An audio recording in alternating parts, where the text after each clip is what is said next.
स्वागत है आप सभी का उत्तराखंड के बुलेटिन में। मैं हूं आपके साथ ज्योति यादव। चलिए बुलेटिन की शुरुआत करते हैं। सीएम पुष्कर सिंह धामी बीजेपी कार्यालय पहुंचे, जहां कांग्रेस पार्टी के 3 वरिष्ठ नेताओं ने बीजेपी का दामन थामा। प्रदेश उपाध्यक्ष मथुरा दत्त जोशी, पूर्व दर्जाधारी राज्य मंत्री बिट्टू कर्नाटक, प्रदेश महामंत्री जगत सिंह खाती ने कांग्रेस पार्टी छोड़कर बीजेपी ज्वाइन कर लिया है। सीएम ने पार्टी का पटका पहनाकर तीनों नेताओं की ज्वाइनिंग करवाई। इस दौरान प्रदेश अध्यक्ष महेंद्र भट्ट, टिहरी विधायक किशोर उपाध्याय सहित कई पदाधिकारी भी मौजूद रहे।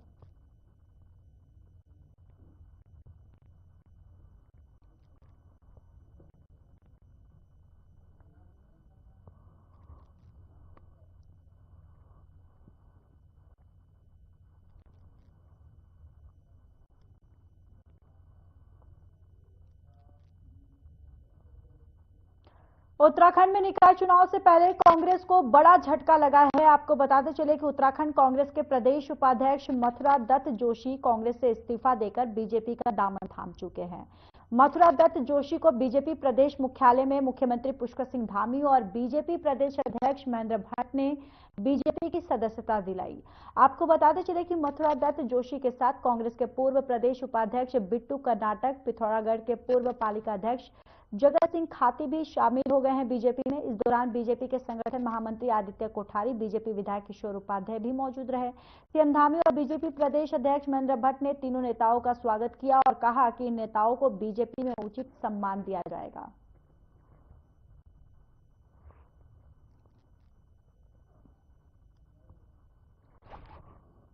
तो देखिए, एक के बाद एक कांग्रेस को बड़ा झटका जो है वो लगता हुआ यहां नजर आ रहा है। आपको बताते चले कि 3 जो कांग्रेस के बड़े नेता हैं, वरिष्ठ नेता थे, उन्होंने बीजेपी का दामन थाम लिया है और इसके बाद कहीं ना कहीं बीजेपी का जो मनोबल जो है वो पूरी तरह से हाई है। बीजेपी पूरी तरह से आश्वस्त है कि उसकी जीत जो है वो यहां पर होगी। वहीं कांग्रेस की बात करें तो कांग्रेस को एक बड़ा झटका लगा है, जहां कांग्रेस के कई जो बड़े नेता हैं, कई जो वरिष्ठ नेता है, वो एक के बाद एक कांग्रेस का दामन छोड़कर बीजेपी में शामिल हो गए हैं। और देखिए, आपको ये भी बताते चले कि प्रदेश अध्यक्ष जो है वो इस दौरान मौजूद रहे, मुख्यमंत्री पुष्कर सिंह धामी मौजूद रहे। उनको बीजेपी का पटका पहनाकर बीजेपी में ज्वाइनिंग करवाई गई उनकी।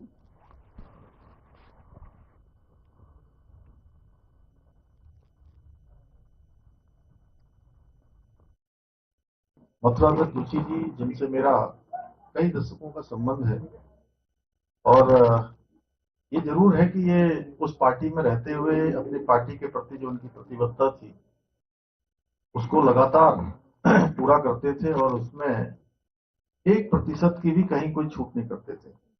संबंध बहुत अच्छे थे हमारे इनसे, लेकिन जब आमने सामने होते थे तो कभी नहीं करते थे। लेकिन उसके बावजूद भी कभी हमारे मनों में किसी प्रकार की कटुता नहीं आई। और जब ये इन्होंने खुद बताया किस प्रकार से ये काम करते थे, आप सब जानते हैं, मीडिया के बंधु विशेष रूप से उनको जानते हैं, और मुझे मिले तो मुझे अच्छा भी लगा और थोड़ा सा ये भी हुआ कि भाई चूंकि अभी रोज काम करते हैं तो मैंने कहा कि आदरणीय महेंद्र भट्ट जी, जरूर उनको जो है अनवरत रूप से उनका काम चलता रहे।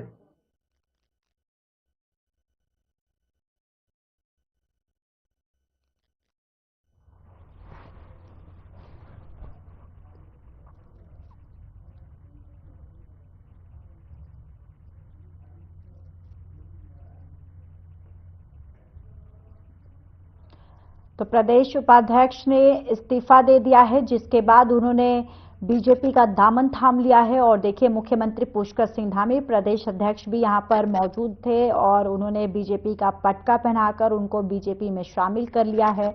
और अब इस चुनाव में बीजेपी जो है एक उसको बहुत बड़ा बूस्ट जो है वो मिल रहा है और बीजेपी पूरी तरह से आश्वस्त भी है।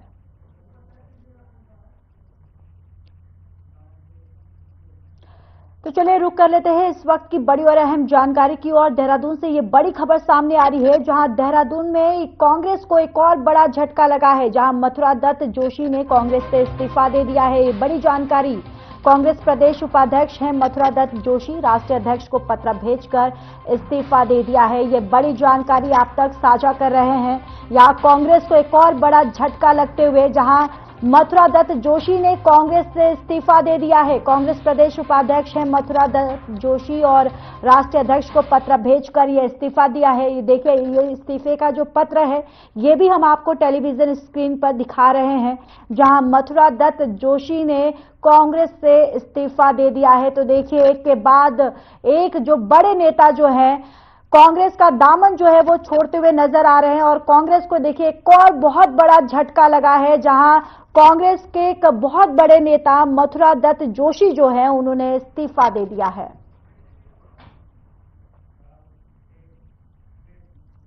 तो चलिए यहां रुकेंगे एक छोटे से ब्रेक के लिए, जल्द हाजिर होंगे, देखते रहिए।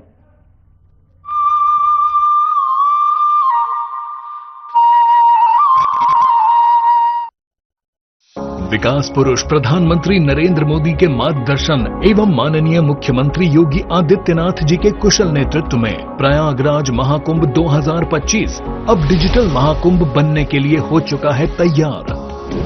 डिजिटल महाकुंभ के सपने को साकार करने वाली आवश्यक सेवाओं के लिए कुंभ सहायक AI चैटबॉट को QR कोड स्कैन कर WhatsApp पर प्राप्त किया जा सकता है।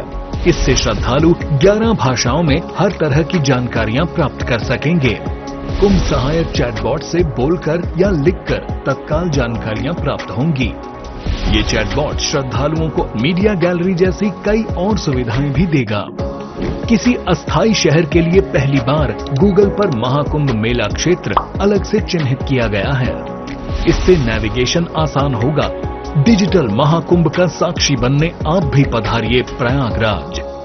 पुण्य फलें, महाकुंभ चलें।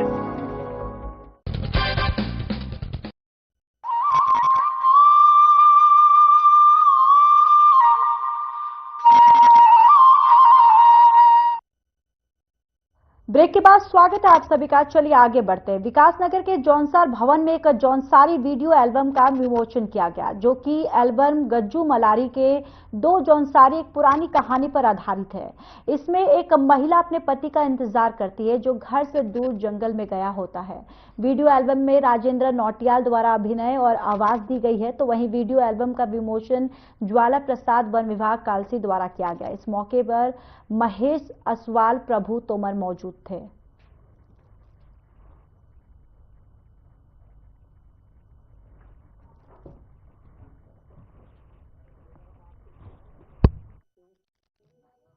सर, इसमें जो संदेश है, सबसे पहले तो ये संदेश है कि हमारे जो जौनसार बाउर की संस्कृति है उसको हमें बचाए रखना है, उसको हमें आगे बढ़ाना है।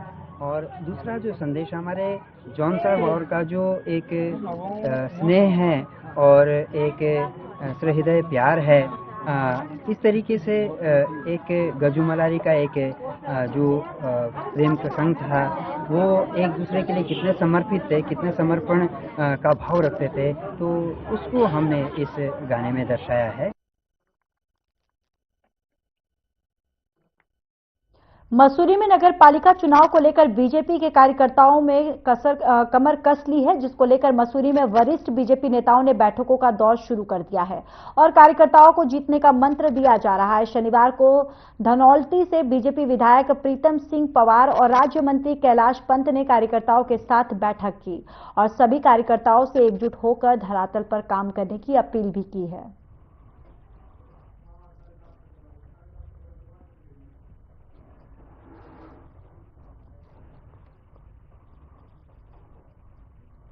है हमने अपनी प्रत्याशी खड़ी की है और सिर्फ जीतने के लिए की है। इससे पूर्व क्या हुआ, किसने क्या किया, वो बात का विषय है। किंतु हमारा पहला लक्ष्य है कि हम अपनी प्रत्याशी को आज अच्छे मतों से जिताएं। उसके बाद अच्छा बोर्ड बनेगा, जो चीजें पिछला गड़बड़ उनको ठीक करने का प्रयास करेंगे। जहाँ बहुत गड़बड़ हुई होगी तो वहाँ भी देखेंगे कि सरकार हमारी है और हमको लगेगा कोई ऐसा निर्णय लेना है तो उसमें वो निर्णय भी लिए जाएंगे। किंतु पहला मकसद हमारा इस पार्टी की अपनी प्रत्याशी को जितानी। विपक्ष का अगर हमें इससे मतलब नहीं, हमने अपना प्रत्याशी को यहाँ का है और यही के प्रत्याशी को हमने टिकट दिया है और विपक्ष के बात में हम जाने वाले नहीं है और उसके हिसाब से हम चलने वाले भी नहीं। हमारा अपना सिस्टम है चलने का और हम चुनाव लड़ने का सिस्टम है, वो चुनाव को हम लड़ा रहे हैं। निश्चित तौर पर हम जीतने वाले हैं, हम जीतेंगे यहाँ से।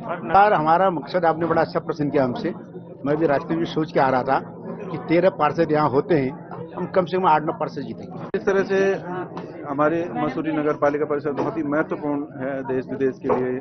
तो यहाँ के प्रत्याशी कैसे हों, यहाँ का चेयरमैन कैसा हो, और हमारी भारतीय जनता पार्टी के जो प्रत्याशी हैं मीरा सकलानी जी, उनके पक्ष में हम सब लोग यहाँ पर आए हैं और अपने जितने हमारे वार्डों के हमारे प्रत्याशी हैं भारतीय जनता पार्टी के, उनके विजय श्री के लिए जो है यहाँ के लोगों से आशीर्वाद लेने हम लोग आए हैं। और हमें पूरा भरोसा है कि जो हमारे प्रत्याशी हैं वो भारी मतों से विजय होकर यहाँ से जाएंगे और इस मसूरी नगर पालिका परिषद का जो है विकास जो है जिस तरह से जन आकांक्षा है उनके अनुरूप होगा, ये मैं आपको कह सकता हूँ। जनता का रुख बहुत पॉजिटिव रुख है और जिस तरीके से लोगों ने, विपक्षी पार्टियों ने जो र्यूमर फैलाया था, और मुझे लगता है जनता के बीच में तो वो मैसेज है ही नहीं। जनता तो चाहती है कि एक कर्मठ और सुयोग्य प्रत्याशी आए, एक नगर पालिका में एक ऐसा अध्यक्ष आए जो लोगों की पीड़ा को समझे, जो मसूरी की पीड़ा को समझे। लोगों का बहुत अपार प्यार और अपार समझ। हमने कोने में सामने वालों को देखती नहीं, मैं अपनी जंग लड़ रही हूँ, अपनी लड़ाई लड़ रही हूँ, वो मैं लड़ते रहूंगी। और मुझे उम्मीद है कि जिस तरीके से लोगों का समर्थन मुझे मिल रहा है, लोगों का प्यार मुझे मिल रहा है, ये जंग में जरूर अपने कार्यकर्ताओं के बल पे, अपनी पार्टी के बलबूते ये जंग में जरूर जीत।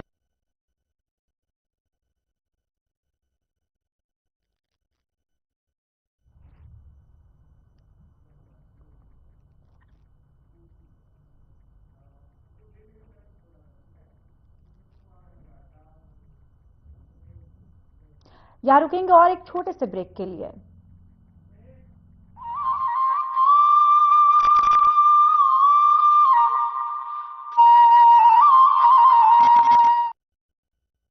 यशस्वी प्रधानमंत्री नरेंद्र मोदी जी के विजन के अनुरूप माननीय मुख्यमंत्री योगी आदित्यनाथ के प्रगतिशील नेतृत्व में अविस्मरणीय यादों के साथ संपन्न हुआ प्रयागराज कुंभ 2019 जैसा कीर्तिमान बनाने के लिए महाकुंभ 2025 के सफल आयोजन को तैयार है कर्म योगी सरकार।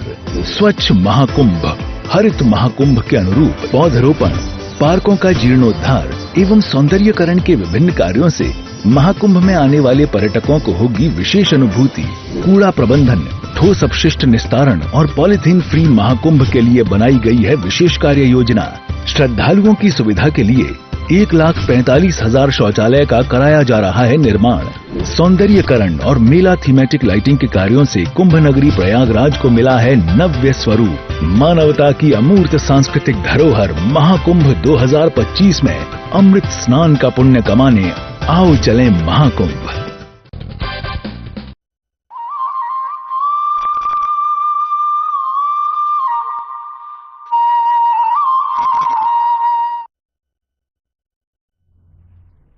ब्रेक के बाद स्वागत है आप सभी का। चलिए आगे बढ़ते हैं। बीजेपी ने निकाय चुनाव के लिए समन्वयक तय किए हैं। बीजेपी ने प्रदेश में सभी नगर निगम, नगर पालिका और नगर पंचायतों में चुनाव संचालन के लिए समन्वयक नियुक्त किए हैं।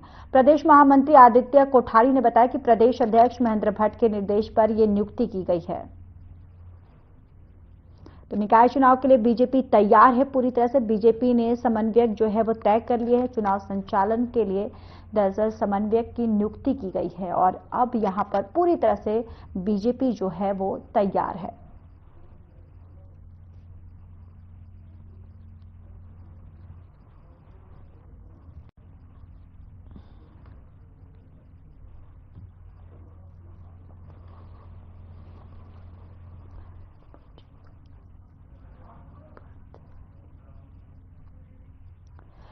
नगर पंचायत चुनाव के लिए चुनाव प्रचार तेज हो गया है। कांग्रेस ने डोर टू डोर जनसंपर्क करना शुरू कर दिया है। लालकुआं से कांग्रेस के अध्यक्ष पद के प्रत्याशी डॉक्टर अस्मिता ने पार्टी के वरिष्ठ कार्यकर्ताओं के साथ चुनाव प्रचार किया है। तो नगर पंचायत का चुनाव प्रचार में कांग्रेस जो है वो जुटी हुई है, जहां डोर टू डोर जनसंपर्क जो है वो कांग्रेस की तरफ से शुरू कर दिया गया है।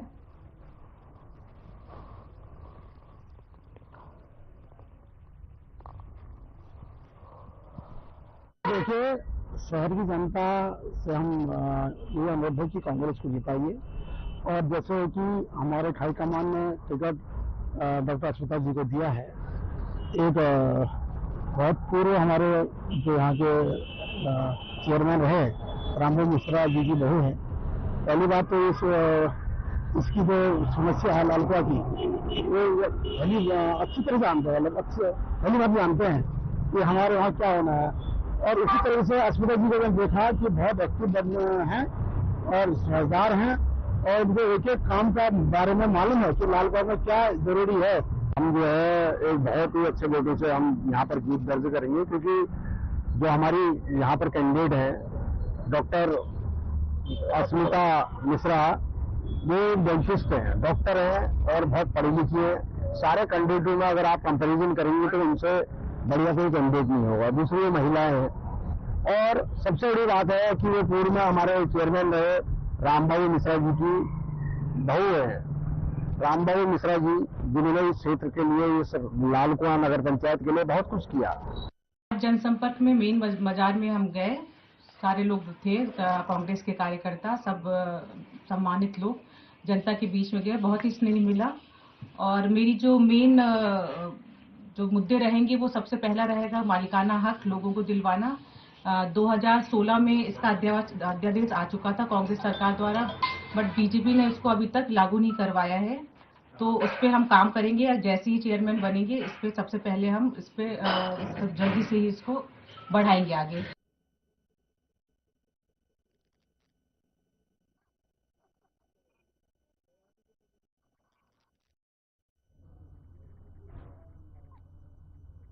निकाय चुनाव से कांग्रेस को एक बड़ा झटका लगा है। आपको बताते चले कि निकाय चुनाव से पहले कांग्रेस को एक और बड़ा झटका लगा है। कांग्रेस के वरिष्ठ नेता मथुरा दत्त जोशी ने पार्टी से इस्तीफा दे दिया है। तो निकाय चुनाव से पहले कांग्रेस को एक और बड़ा झटका, जहां मथुरा दत्त जोशी जो हैं उन्होंने पार्टी से इस्तीफा दे दिया है और बीजेपी में शामिल हो गए हैं।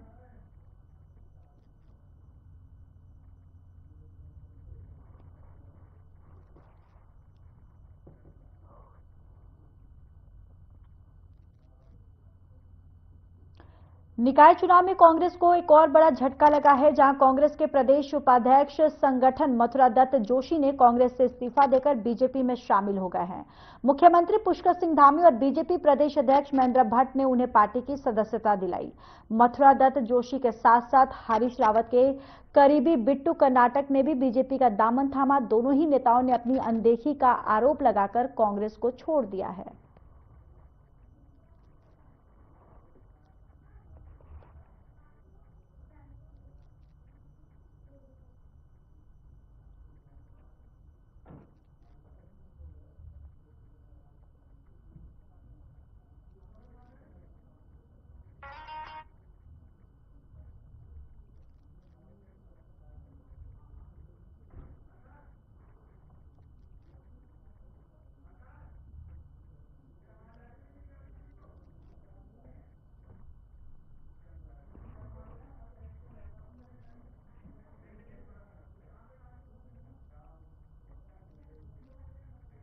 यहां रुकेंगे और एक छोटे से ब्रेक के लिए।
चलिए आगे बढ़ते हैं। कई इलाकों में बर्फबारी और मैदानी इलाकों में कोहरे के घने बादल छाए हुए हैं और उधम सिंह नगर में जबरदस्त ठंड का प्रकोप है।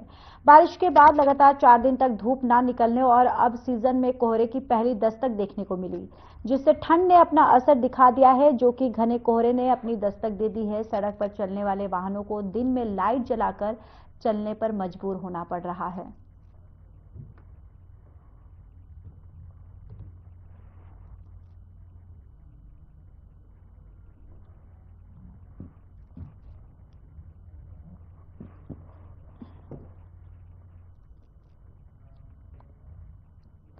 उधम सिंह नगर जिला अंतर्गत नवगठित नगला नगर पालिका में कांग्रेस समर्थित प्रत्याशी के नाम वापसी के बाद राजनीति गर्मा गई है। अस्तित्व में आने के बाद पहली बार नगला नगर पालिका के लिए चुनाव हो रहे हैं।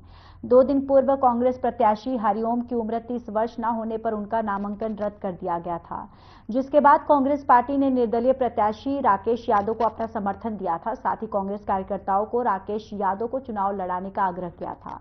समर्थन मिलने के बाद से ही राकेश यादव अचानक गायब हो गए थे, जिसके बाद नाटकीय अंदाज में वो किच्छा के नामांकन केंद्र कार्यालय पहुंचे और अपना नामांकन पत्र वापस ले लिया। इसके अलावा निर्दलीय प्रत्याशी हरीश चंद्र जोशी ने भी अपना नामांकन पत्र वापस ले लिया है।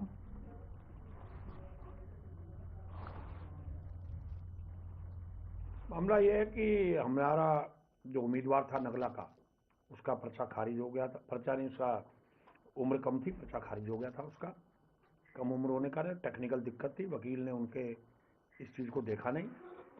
और उसके बाद राकेश यादव हमारे उम्मीदवार, हमने उनको बनाया था कि हम समर्थन देंगे, आप चुनाव लड़ो, हमारी पार्टी का। तो हमने अपनी पार्टी का समर्थन दिया था उनको। तो वो उसके बाद ये लोग उठा कर ले गए, वो विधायक के लोग, और 2 दिन तक उनको छोई में रामनगर के पास रिसोर्ट में रखा, जैसा उन्होंने लोगों को बताया है, अपने लोगों को मैं रहा, तो वहां रखा गया। तो जबरदस्ती धन बल हर तरह के प्रयोग करके डराया धमकाया जा रहा है। लोगों के घर पे पुलिस भेजी जा रही है, जगह जगह हो रहा है। चुनाव से क्यों भाग रहे हैं? मेरा कहना है कि स्वच्छ लोकतंत्र है, नगर पालिकाओं में ये सब काम नहीं होना चाहिए, जबरदस्ती पर्चे वापस कराने का। चुनाव लड़ो, अगर वास्तव में तुम लड़ना चाहते हो और जीतना चाहते हो तो लड़के चुनाव लड़के जीतो ना, बिना लड़े क्यों जबरदस्ती बनना चाहते हो? वहां कि दिखाना चाहते हैं कि पहला चेयरमैन हमारा निर्विरोध था। अरे क्यों भाग रहे हो? चलिए इस बुलेटिन में इतना ही। बाकी देश और दुनिया की तमाम बड़ी खबरों के लिए देखते रहिए, बने रहिए हमारे साथ। नमस्कार।